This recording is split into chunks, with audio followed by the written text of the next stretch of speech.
Can you hear me? Yes, we can hear you. Okay, let me see.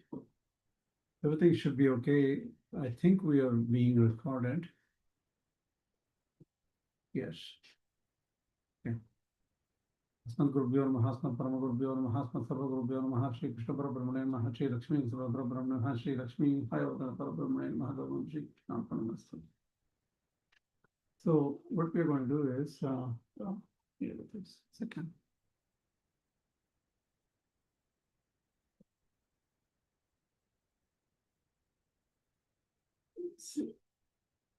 Nice to see that I can, with grace from above, we have started the class today. I had already prepared half of the class even prior to going to surgery. So I had little work to do this time to prepare for this class. So I had to only prepare half of this class. So I somehow succeeded in creating 32 PowerPoints today. And tomorrow, there will be no class. I don't have the time or the energy to prepare for slides for tomorrow. From next week, we will probably have regular classes, both days of the week. This week, the maximum I could do was just do today's class only. With this, I'll start presenting.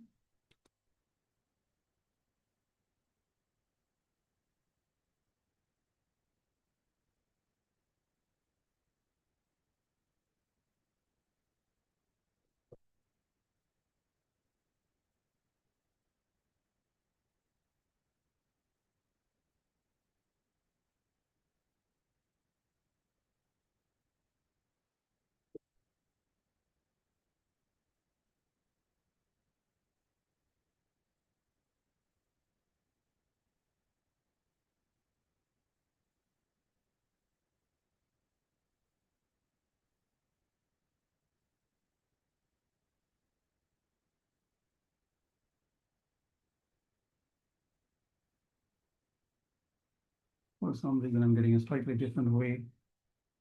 It's okay. I know why it's happening.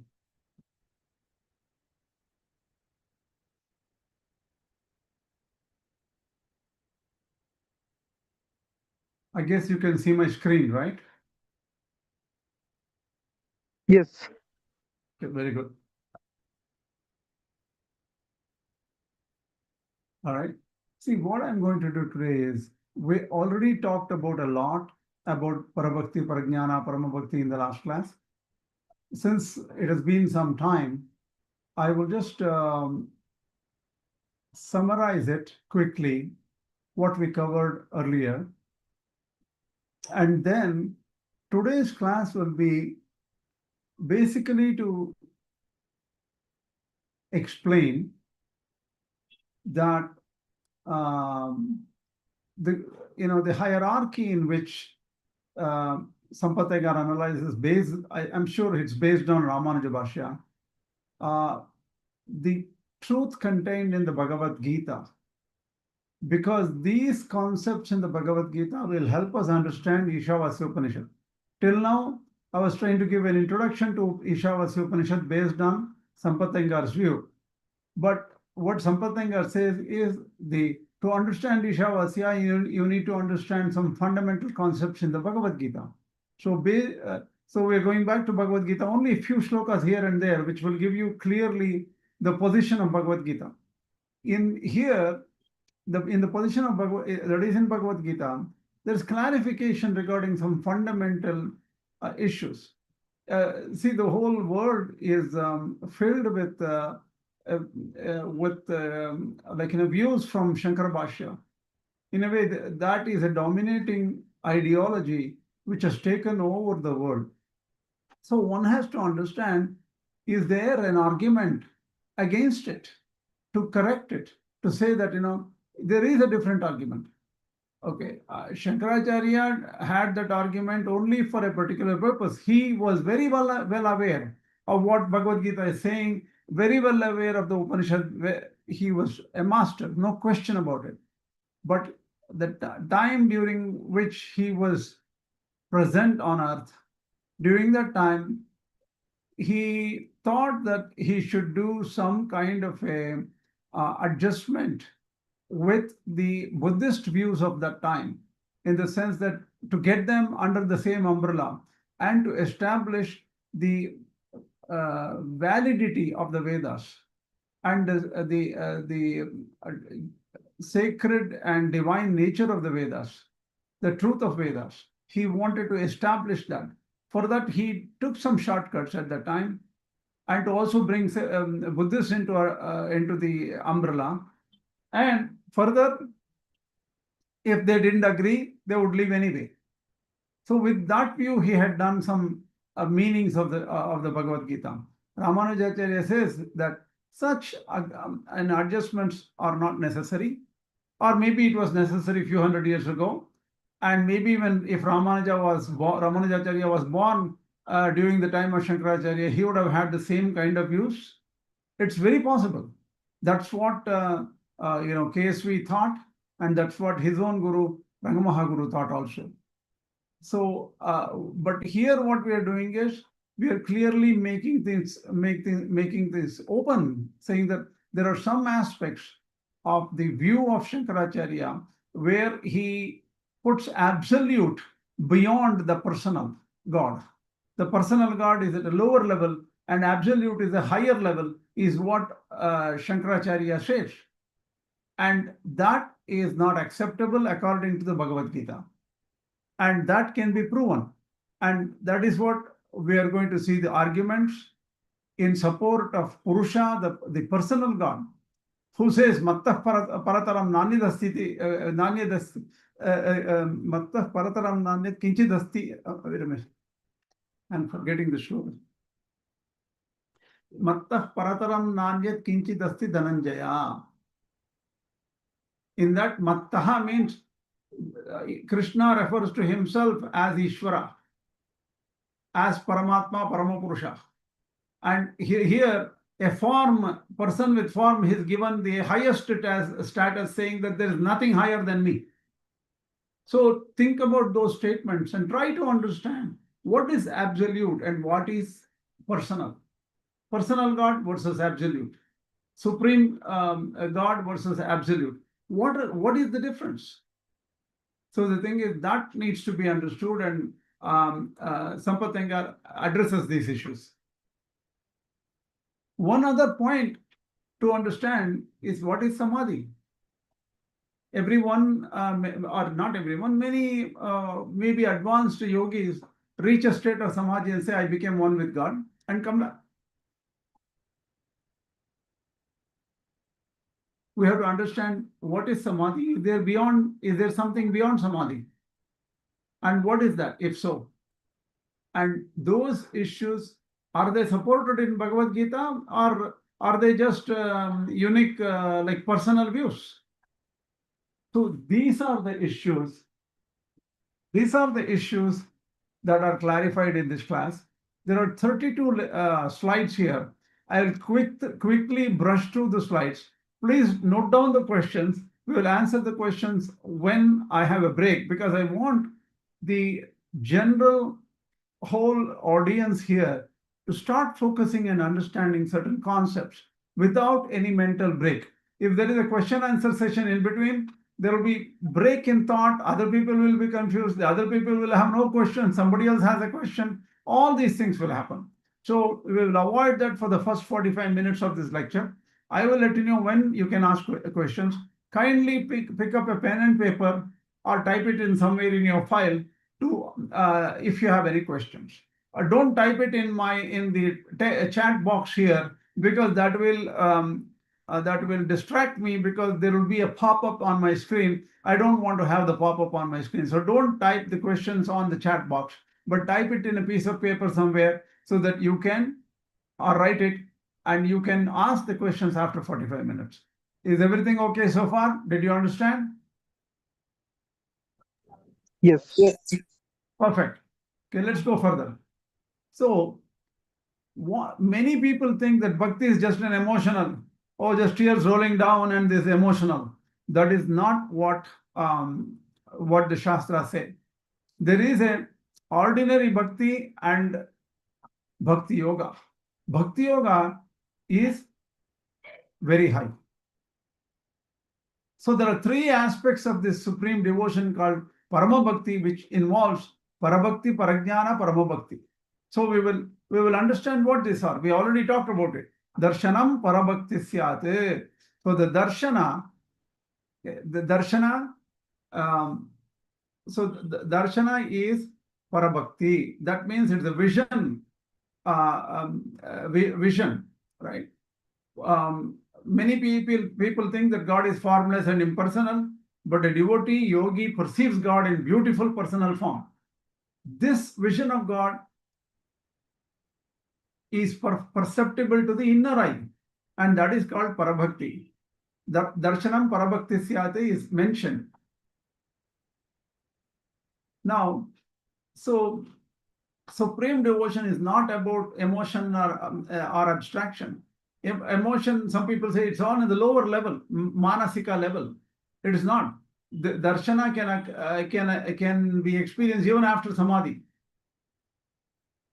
So samadhi can be there even while a person is in Jīvātmā sakshatkara level, right?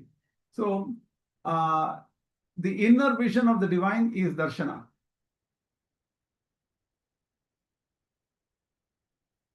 What is parajñāna? Absorption without annihilation. That means that the devotee gets absorbed into that Paramātmā, but he does not lose his identity, his or her identity. So, what is Paramātmā? It is Satyam, Shivam, Sundaram, beauty, goodness, and infinite bliss, Ananda, Satchit, Ananda. All these things are in Paramātmā. So, intense love, yogi merges with the divine, not by losing identity, but with an intimate enjoyment in every second, every moment of such an experience. And he still knows that he is a servant, and the power behind him, power in front of him, that is all the Lord's Lord's. And this is known as Brahmatmaka Swatma Anusandhana, where he understands Paramātmā as his inner essence. So Kaivalya is isolation from matter, that is dry. But this understanding Brahman, experiencing Brahman is rich and fulfilling.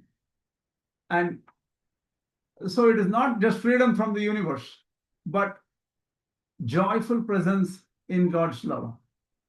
It's an ongoing process and also an experience. Krishna says, Pratyakshaavagamam dharmyam susukam kartum avyayam in the 9th chapter. The thing is, it's directly perceived.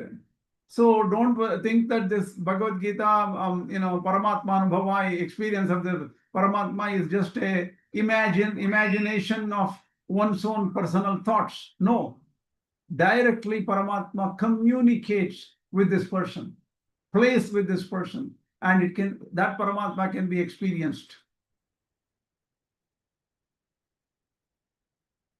So this state of consciousness, where an individual soul lovingly joins and enjoys Parabrahman, Supreme Lord, while having the distinct entity, that means that person is distinct. So it is a direct parajñānam tu sangamaha. It's a direct spiritual union, spiritual knowledge through union with God.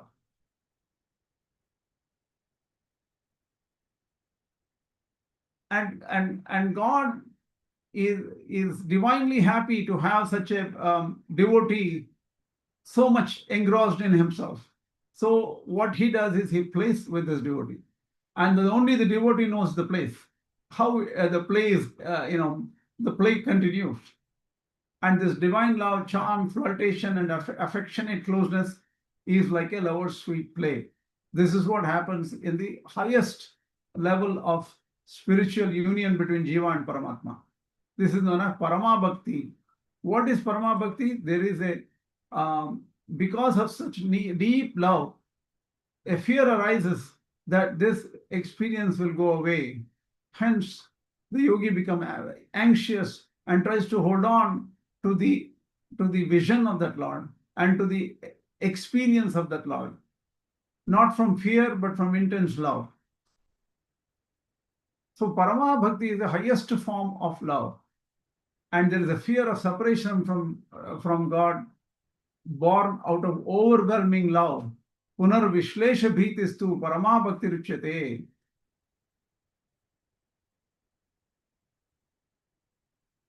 So bhakti is not just a hyper focus on Paramatma. Many people say, what is bhakti? Bhakti is just focus. They say that is only one aspect of it. Without love, that focus is nothing. It is dry. So bhakti is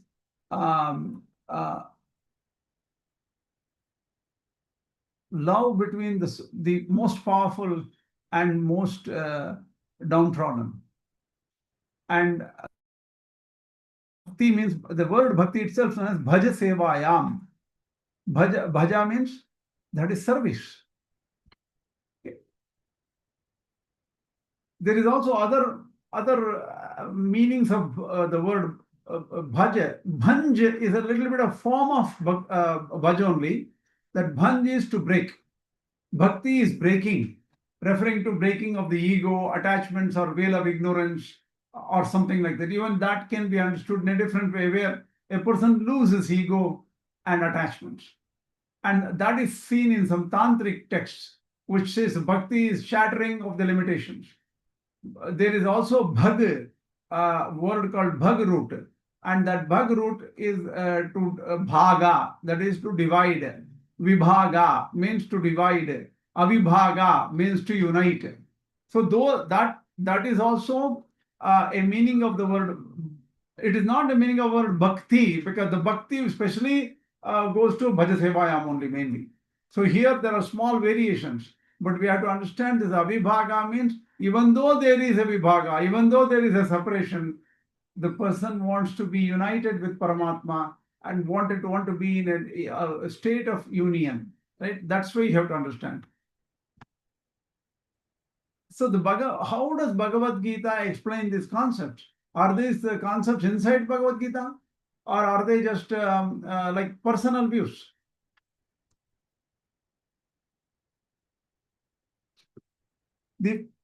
Krishna says in two verses, 11:54, that is the Vishwarupa Adhyaya. After Arjuna gets the divine vision of the Vishwarupa, there is a verse. And also in the verses in 18th chapter 54-55, there are two verses. These two set of verses, that is 11:54 and the second set of verses, explain what is known as Parabhakti and Parajñāna. So let's see what they are. Bhaktya tvananyaya shakyah ahamevam vidhorjuna jñātum drashtum cha tatvena praveshtum cha parantapa. So what it says is, Shankara, here I will follow Ramanuja bhāṣya because that is what Sampatengar follows in a way. Vedaihi adhyapana pravachana adhyayana shravana japa vishaihi yagadana homa tapopihi cha madbhakti rahitaihi kevalaihi. So bhaktya tvananya shakya means I am only available. I can be attained only through bhakti. Aham evam vidhorjuna. That means like how you are seeing the Vishwarupa. This is not attainable with any other means without bhakti. From this you will be able to jñātum, know me, drashtum, to see me, and also enter into me. Praveshtum cha parantapa. That is the general meaning. Rāmānuja.org says, Vedaihi adhyapana. We do so many things: Vedas, studies, pravachana,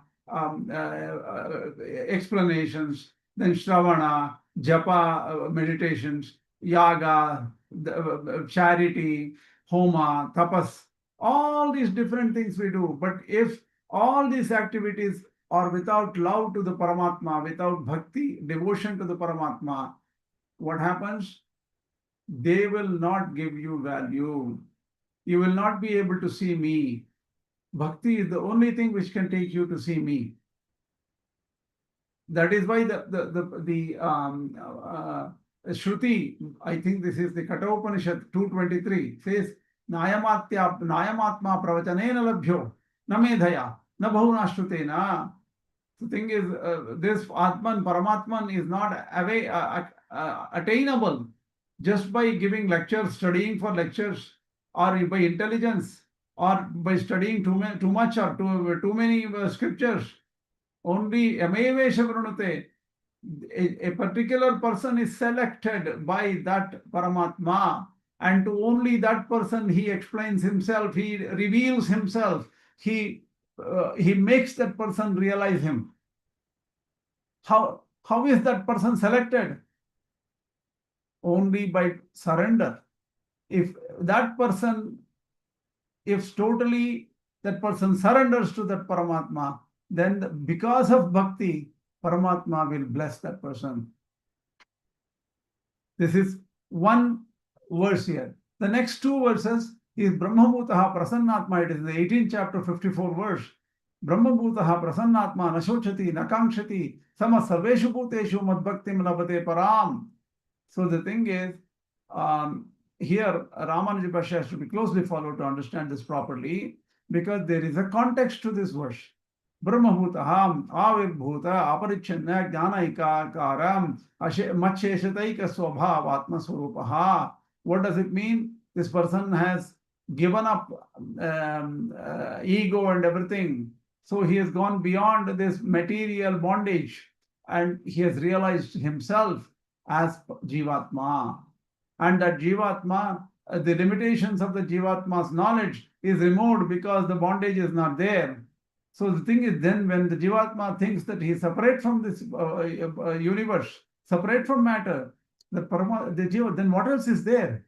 The Jīvātmā slowly realizes at that time that he is completely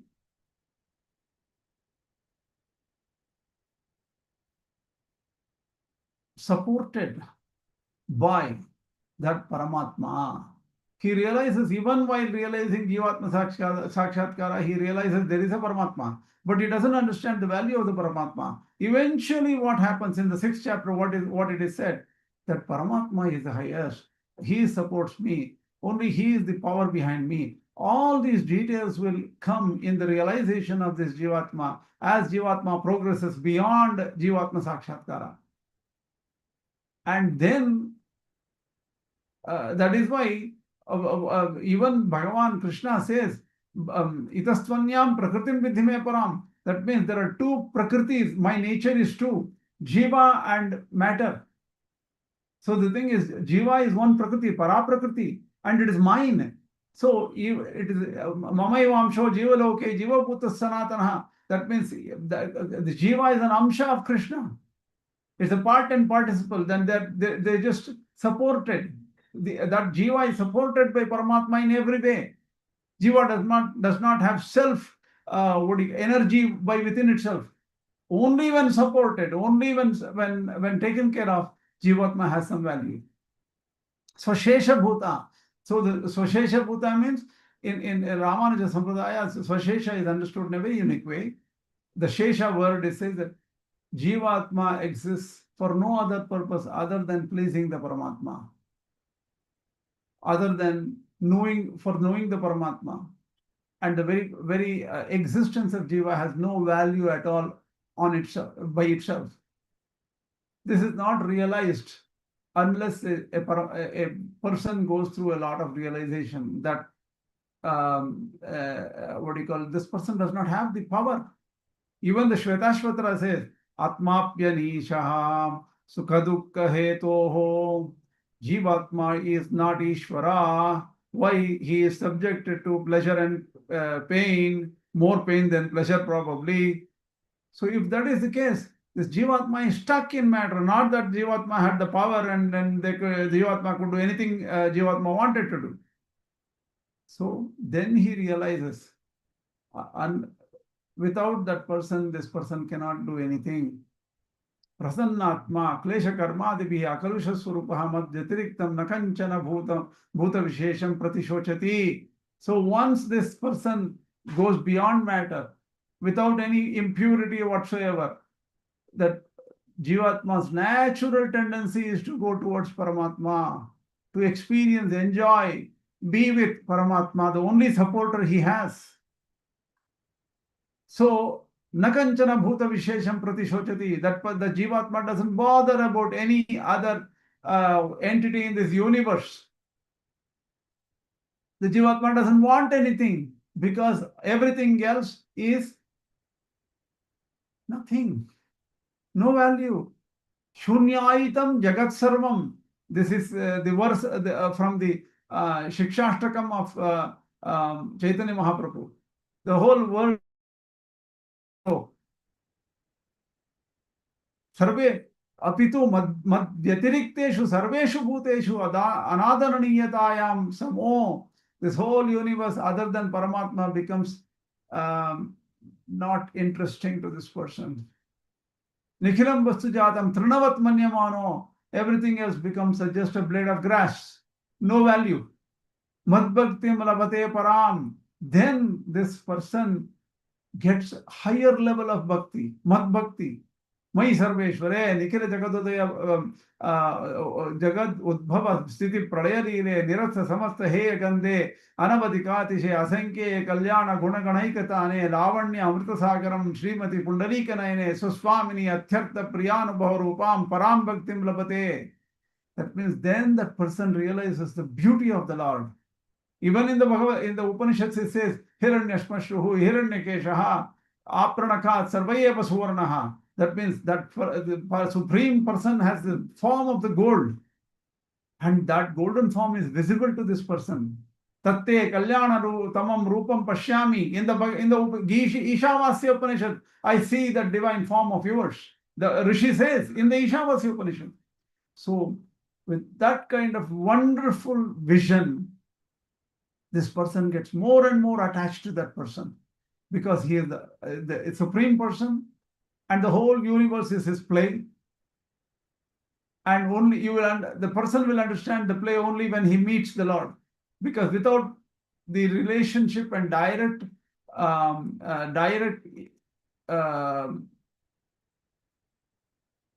communication with Paramātmā, this person does not understand the value or even the why this Līlā is there to start with. This is what is said is Brahmabhuta Prasanatma. We go to the next verse. Bhaktya mama bhijanati. This is the immediate verse after the previous verse. Bhaktya mama bhijanati yavan yaschasmi tatvataha tato mam tatvato jnatva vishate tadanantaram. Bhaktya mama bhijanati. Due to bhakti only, this person will know more about me. So see that infinite Supreme Lord cannot be known in one shot. It is a continuous process of knowing that Paramātmā, because the Paramātmā has billions and billions or infinite aspects to learn about. So through bhakti, each and every aspect, slowly the person grasps about Paramātmā, and he knows the true value of Paramātmā, the true nature of Paramātmā. Tato means bhaktitaha. Through using the same bhakti, with the same power of bhakti, knowing Paramātmā, the Jīvātmā enters into Paramātmā. Vishate tadanantaram. Krishna says, Mam, that person will enter into me. So the thing is, here says, Surupataha, this is Rāmānuja bhāṣya. Surupataha svabhavataha cha yaha. Aham gunato vibhutitaha yavancha aham tam mam evam rupaya bhaktya tatvato vijanati. Through bhakti, he will know me. Mam tatvataho jnatva. Tadanantaram tatvajnānantaram tato bhaktitaha mam vishate pravishati. So the thing is, the word tataha here the tataha word means bhaktitaha. Because there is a verse in the a long time back, bhaktya tvananya shakya aham evam vidurjuna. Very clear. Only through bhakti I am visible to you. So this bhakti cannot be mixed up. Bhakti gives rise to jnana. But bhakti is a continuation in all the aspects of spiritual development. And through bhakti, the Jīvātmā enters into Paramātmā. It's a strong embrace with Paramātmā.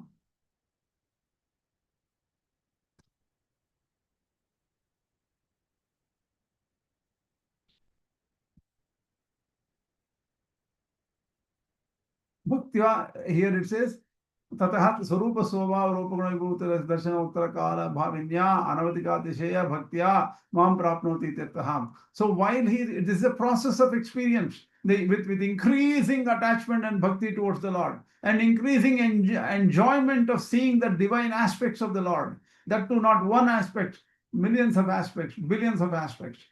Atra tatai iti praptihetutaya nirdishta bhaktireva abhidiyate bhaktya tvanaya shakyah iti tasya eva tattvataha pravesha hetuta abhidanat. So even in the earlier shloka, bhaktya ananya shakyah ahamevam vidhurjana jnatum drashtum cha tattvena praveshtum cha parantapa. If you look at it, you go here. The same thing it is in 1154. Bhaktya tvananya shakyah, only through bhakti, aham vidurjana, I will be attainable and realizable to the devotee. And through that, he will be able to jnatam drashtum cha tattvena praveshtum cha parantapa. All these three are included, right? Jnatam, drashtum, praveshtum. Knowing, seeing, and entering. Pravesha is entering. All these three are possible only through bhakti. It is very clear. That is why Rāmānuja.org takes this tato mam tatuto jnatva vishate tadanantaram. Hence, tato means using that bhakti, only through bhakti, the person will enter into Paramātmā.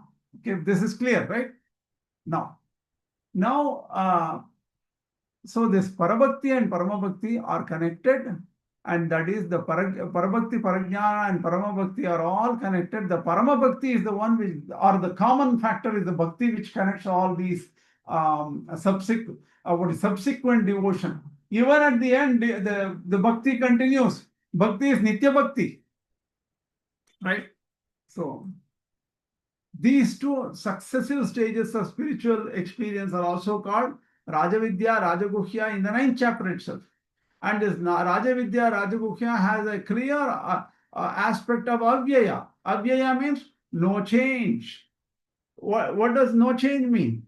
No, that is very imperishable is one simple meaning of avyaya. But there is another meaning, non-perishing. It has linguistic roots like the pratyaya, vinaya, jaya. That means it represents a spiritual state. It represents a spiritual state. One second, somebody. It represents a spiritual state of no return. Avyaya means it will not fall down. So the thing is, this bhakti becomes engaging. It is like, getting into a train or something. Once you are in the train, you can't get off the train. The train is moving and train goes further. Similarly, once that person gets on this bhakti, bhakti is like a current. The current forces you towards Paramātmā and to increase and to have an increased knowledge and realization of Paramātmā. New experiences of goodness is experienced by the aspirant. Beauty and bliss, of divinity. All these things are visible, and it is new amritam. Amritam means it is like a divine drink, eternally live. Mrita is something which is dead, matter. Amrita is the eternal consciousness. So upasana and bhakti, what is the difference? In the shastras they use the term upasana, but bhakti yoga is different. See, upasana means intellectual in nature. Upasana has some idea of intellectual or focus on Paramātmā and all those things. There's a study and the Shastra study and everything is involved in Upasana. It contains but there is an integral element of love in the Upasana that gives the eternal significance to Upasana. The author, that is Sampata Iyengar, says it is better to use the term Bhakti Yoga rather than Upasana, because Bhakti Yoga is the reality of what Bhagavad Gītā talks about. The love which is embedded inside. So Lord Krishna himself gives these interpretations. There is nothing that we don't have to interpolate, extrapolate, or anything like that. Krishna himself says this bhakti is preeti, the word priya, preeti, what do you call, Krishna uses himself. Where does it say? These are the verses again. Purushasya parah partha bhaktya labhyas tvananyaya. In the 8th 54, it is very clear. The Purusha is beyond, and that Purusha is only attainable through bhakti. And again he says, Matta paratanam nanyat kinchidasthi dhananjaya. Mai sarvamidam protam sutre manigana iva. He clears this personal Lord, Mattaha parataram nanyat kinchidasthi. We talked about this earlier. Beyond me, Krishna says, there is nothing which is higher. And everything is inside me. Like how I am the sutra or the thread which connects everything in this universe. Sutre maniganaiva. And even in Mamebhyah Paramābhyayam, thing is, I am beyond all these things. That's also said in 713. Ityadinardidishtasya yasyantastani sarvani bhutani yena sarvamidam tatam. Thing is, everything is inside this Parāmātmā. Yasyantastani sarvani bhutani yena purushena sarvamidam tatam. I have expanded myself. I am omnipresent. This Purusha is everywhere. All this is ensouled by the Purusha, pervaded by the Purusha. Purusho ananya chetaha satatam. Gita 8:14 says, ananya chetaha satatam means the rishis with devotion and with no distraction from anything else, constantly meditate on that Purusha. Bhaktya ananya bhaktya labhyaha is attained only through bhakti. All these statements clarify this. Again, the same statements which we explained earlier, 1854. Brahma bhuta prasannatmana shochatina kankshati samasarveshu bhuteshu madbhaktyam labhate param. Even here this is mentioned, right?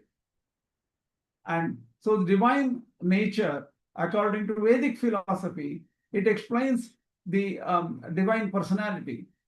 So the thing is, what is this eternal personality of God? This eternal personality God is a fulfillment of the majesty of his impersonal absoluteness. So Parabrahman can be impersonal and absolute. In Samādhi state, people do experience him as impersonal and absolute. But this eternal personality of Godhead is not a limitation. It is actually a fulfillment of this absoluteness. Because the moment somebody says something is absolute, what does absolute mean? One second. Absolute means self-sufficient. It is the highest, and it is independent, and it does not depend on anybody for anything. If that is the meaning of absoluteness, there is also one other meaning one can be given to absoluteness. Absoluteness is also free to do what that absolute person wants to do. So that is why he plays around as a Līlā. So in Rāmānuja Siddhanta, absolute and personal, they are not different from each other. They are exactly the two sides of the same coin. In the Shankaracharya's view, what happens is impersonal is above the personal. Personal and all are lower level because there is Bheda. Bheda is difference. Shankaracharya says in the absolute level there is no difference of whatsoever. Then there is only one state. But that is not agreeable to Rāmānuja.org. And Rāmānuja.org says this bhakti is the eternal, and that is why this personal is actually a perfection or fulfillment of this absolute, where there is no knower known and knowledge and things like that. So it is beyond Samādhi. That's what Rāmānuja.org is arguing. And we have support of this. Divyohi amurta purushaha. Even though that Purusha is all-pervading and without a form, he is divine. He is supreme person. Divi bhavaha. Divi bhava, he exists in Divi, it's in a divine realm. And that is a place. Divi nityaloke. It is a nityaloka. That is known as the Vaikunta. From the Narayana Upanishad, it says, vrikshaiva stabdo divitishtatye kahate nedam purnam purushena sarvam. Like a tree standing firm in heaven, by that Supreme Person, everything is filled there. That means He's everywhere, here, hereafter, everywhere. So the personal and impersonal are connected in the Vedic thing. On one end, it says formless. The same person has form and He's everywhere too. So the self, which is non-intellectual, which is not using buddhi, it is inefficient and it is just sitting there without anything, and it is samadhi state or whatever. It is better to understand this concept in a profound way. What it is what do you call? God has left this full estate of this universe for the individual to perceive and understand, and saying that there is nothing of value in this world, and I have to find value. But God has resided, creating this universe. Yes, resided back to where He is. So we have to find God. But while doing upasana, when the Jīvātmā has not seen God, because he has only seen the ups and downs of the universe and the bondage, difficulties, ego, pain, all this the person has seen. But he focuses and gives up everything and does dhyana. When he does meditation, finally what happens is Paramātmā appears in front of him. Then he becomes, oh my God, this is the great Paramātmā, which I forgot all the time. And even during the Samādhi, this Jīvātmā had merged with the God without knowing the details of the God. It was just like a state of almost like going to sleep, deep sleep. Now self, when it continues the meditation, it perceives the God in front of, with greater splendor, in front of the person. And now he realizes, oh, this is God.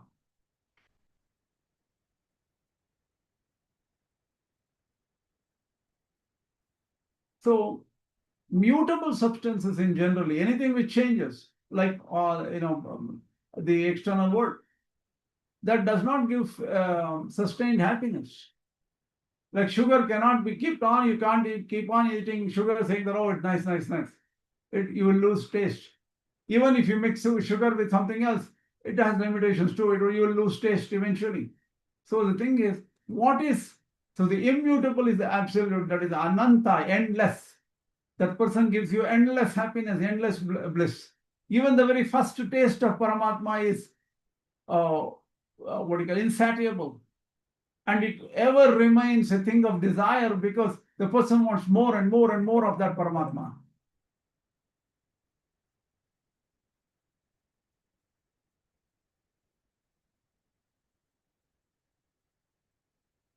So the self has no other goal. The self has to find happiness only in Paramātmā, because there is no happiness in matter.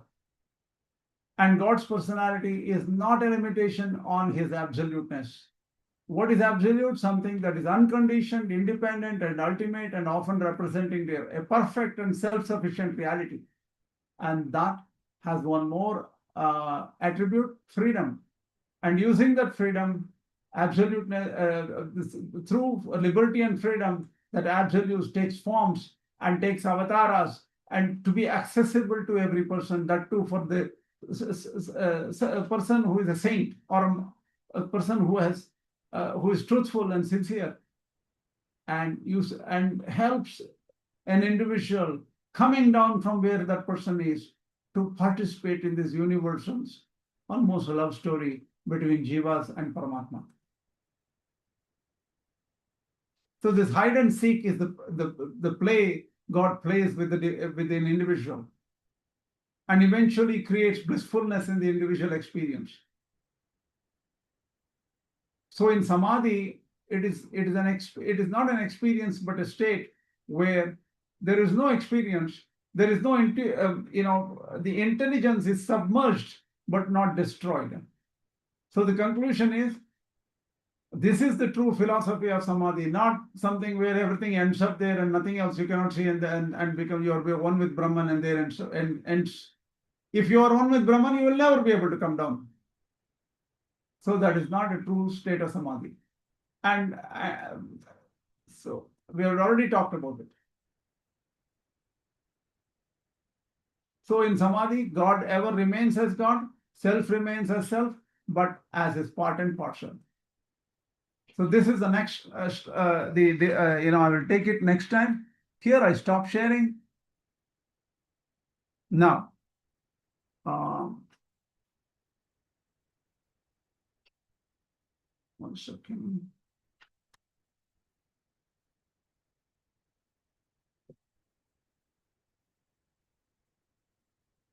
Okay.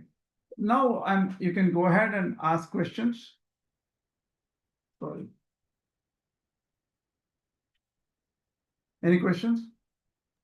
Yeah, I have one question. This is when you're at the stage. I can't hear you, please. Repeat. Be close to your speaker, please. Do you see him in the subtle form, or do you see him in the form which he manifests as your Ishta Devata, or you got my point? No, I did not understand. I did not understand. When you realize Just a second. Paramātmā, does he see him in the subtle form, or does he see him in all the rays and in this Ishtadeva? Just a second. Give me a second. Give me a second.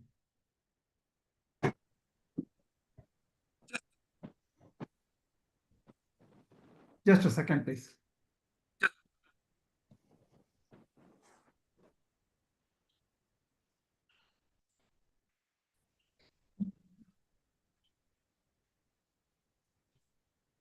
Go ahead now. Hello, can you hear me?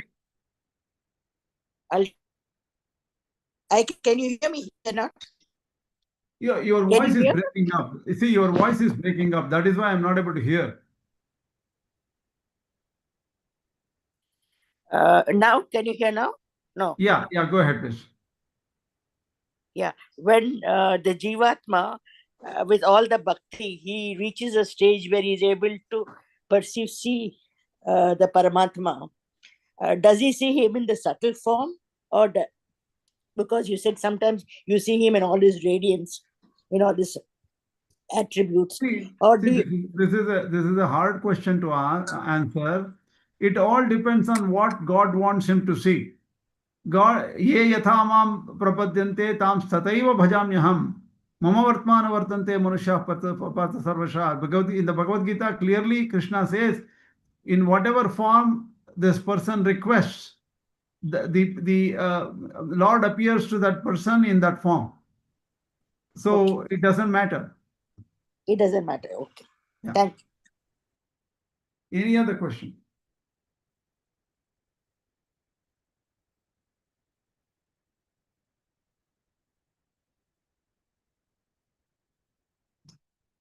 I hope this, even though there was a lot of repetition, this class was some value. This will be the introduction, because the next class, tomorrow there is no class, and the next week is Bhagavad Gītā. So 2 days will be Bhagavad Gītā next week, hopefully, and everything is okay. Afterwards, I'm going to pick up the Ishavasya summary of Sampatangar's view on Ishavasya. All this was necessary only to give some introduction to the Ishavasya Upanishad. And now we'll take verse by verse view of Sampatangar, not so in detail, but some overview of the Ishavasya Upanishad. That will be in 15 days. But the next weeks, in 7 days, we'll start the Bhagavad Gītā Madhva bhāṣya, what we had left earlier, from where we left. Any other question?